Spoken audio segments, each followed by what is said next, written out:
Really? Whoa. Hello, hello, hello.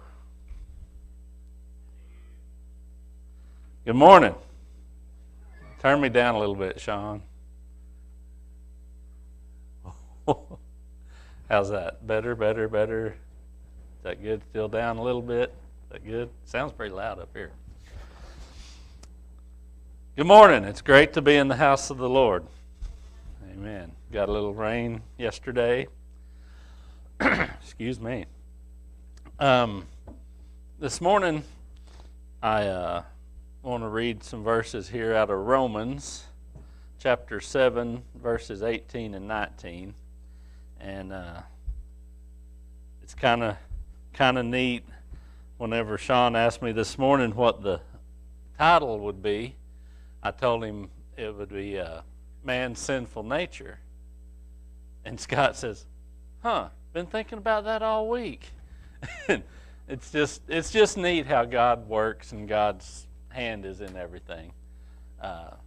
People thinking the same thing and people of like mind thinking the same thing is a lot of it. But anyway, these two verses goes, for I know that good itself does not dwell in me, that is, in my sinful nature. For I have the desire to do what is good, but I cannot carry it out. For I do not do the good I want to do, but the evil I do not want to do, this I keep on doing. Okay, why is it that once God has come into our lives, once we are a Christian, once we are His chosen, once we are serving God, we still sin? Man still sins. I sin, you sin, we all sin. We do.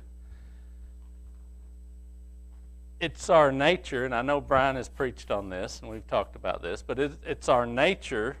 We were born into a world of sin. It's our nature to sin in the body. Our body is naturally sinful. Paul wrote this book, and we know if Paul struggled with this, Paul says right here, plain as day, I do what I don't want to do, you know. So if Paul struggled with this, we know that we struggle with this. As Christians, we struggle with this. We do things that in our mind we know that we should not do. Whenever God saves us and God comes into our heart, into our mind, He writes His laws on us. He gives us His laws and tells us what to do, what's right. But we still don't do it. We want to do it. We strive to do it. But we still don't do exactly what God's laws tell us to do. We all sin. It happens. It does.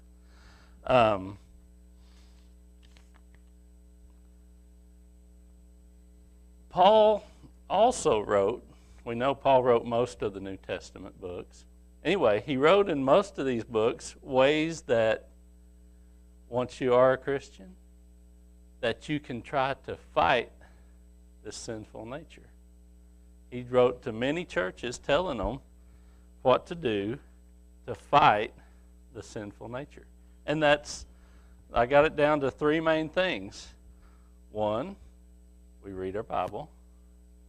Two, we talk to God. And three, we fellowship with like-minded people.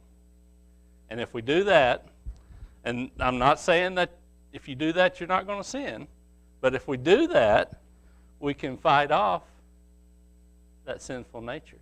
We have the ability to fight it off.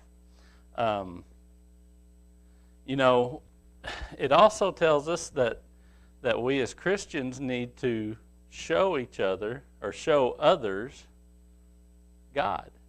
And whenever we are in communication with God, whenever we're reading His Word and fellowshipping with like-minded people, we're more apt to show God. We're more apt to have God living in us, showing Him, as far as if we're going out and He tells us not to be around the non-Christians that are out running amok and and just doing whatever they want to do. So we have to do that.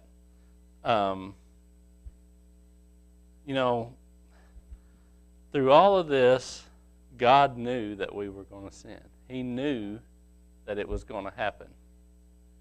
And, God wrote our names on the chosen people from before the foundations of the earth, and He knew that He had to have a way that our sins would be forgiven. And He sent His Son, Jesus Christ, to die on the cross for our sins. And this was the perfect sacrifice. Jesus died for our sins, and He takes our sins away, our sins in the past, our sins now in the present, and our sins in the future. Does this mean that we should not worry about it? No, we worry about it. We should strive not to sin in our sinful nature. But we're going to do it, people. And I'm telling you that God has made a way that we will be perfect one day in His sight. Whenever we see Him, we will be perfect because of Jesus Christ. Christians are going to sin. We're not perfect on this earth, but the blood of Jesus Christ makes us perfect before God. So remember that. Remember that we're going to sin. It's going to happen. I sin. Daily, hourly, I sin every day. I strive to please God. I strive to live the way God wants me to, but I mess up.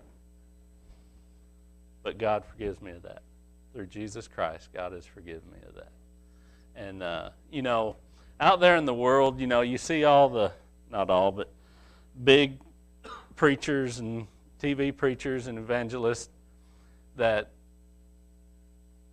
mess up on, they're held, of course, teachers and preachers are held to a higher standard.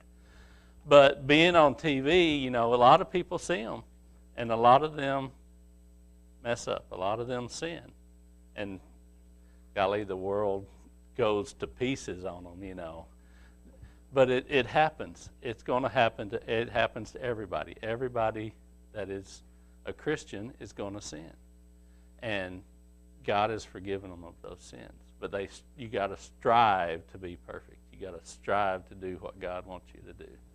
So remember that. Remember that we are going to sin, but strive to be more like God. Strive to do what God wants you to do.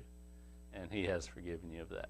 So pray with me, please. Lord, thank you for today, and thank you for the many blessings that you've given us. And dear Lord, we thank you so very, very much for sending Jesus to this earth, Lord, to die for our sins, Lord, to wipe away the sinful nature of us, Lord.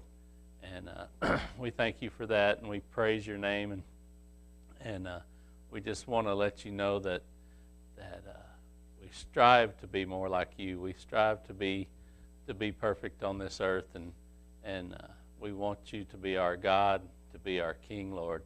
Be with us and guide us and help us with all that we do. Help us and open our minds to you during these times of worship and of study. And Lord, just thank you for being you. In Christ's name we pray. Amen.